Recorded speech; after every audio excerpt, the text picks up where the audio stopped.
আমি এই মুহূর্তে দাঁড়িয়ে আছি রাজার বাজার যে খোয়াই স্টেডিয়ামের যে ব্রিজটি, এই খোয়াই নদীর ব্রিজ, ঠিক ব্রিজের পাশে দাঁড়িয়ে আছি।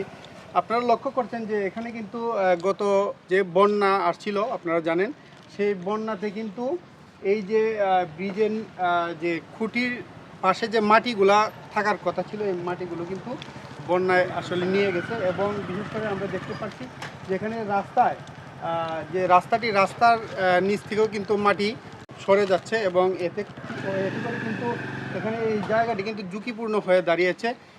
যে কোনো সময় এখানে এই বৃষ্টি আসলে বড় ধরনের একটা সমস্যা হতে পারে।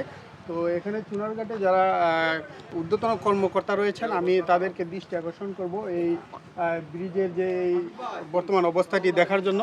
তো সবাই অবশ্যই এদিকে একটু নজর দিবেন। আমি এই মুহূর্তে একজনের সাথে কথা বলবো, আমার সঙ্গেই থাকবেন। গুড়ায় মারছে, মারানোর সমস্যা, গাড়ি গুড়া চলতো না। হ্যাঁ, আর কি কি সমস্যা হচ্ছে? আর সমস্যা আমরা জনগণ আসতে পারতাম না, হ্যাঁ, জার্মনি করে। আপনার পিছনে যে এই যে ব্রিজটি আসলে আমরা দেখছি যে গত বন্যায় এর পিলারের গোড়া থেকে কিন্তু মাটি সরে গেছে, যে কারণে কিন্তু এখন আস্তে আস্তে যে ভাঙাটা কিন্তু রাস্তার মধ্যে চলে আসছে। আসলে এই বিষয়টা নিয়ে একটু আমাদেরকে বলবেন, একটু তথ্য দিবেন বা কি অবস্থা? আসসালামু আলাইকুম, আমি মেম্বার 5 নং ওয়ার্ড আহমদাবাদ ইপি। আমার নাম মাসুদ ভুইয়া। আসলে আপনারা জানেন, সপ্তাহ দিন আগে আমাদের এলাকায় বন্যায়, বিশেষ করে আমাদের এই যে 5 নং ওয়ার্ডটা আছে, এই ওয়ার্ডেই বিশেষ করে সবচেয়ে বেশি ক্ষতিগ্রস্ত হয়েছে। প্রথমত আমার ওয়ার্ডের যে রাস্তাঘাট আছে সবগুলা একবারে ইটগুলা একবারে তছনছ হয়ে গেছে। এগুলার জন্য আমি আবেদন করব সবার কাছেই।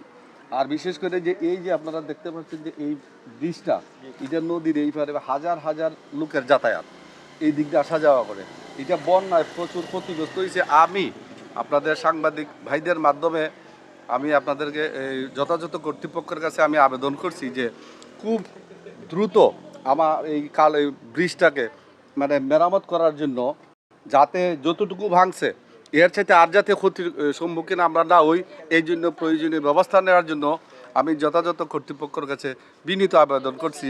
আর আমি সাংবাদিক ভাইকে ধন্যবাদ জানাচ্ছি এই জন্য যে আমাদের এই খোয়াই নদীর যে ভাঙনটা তুলে ধরার জন্য।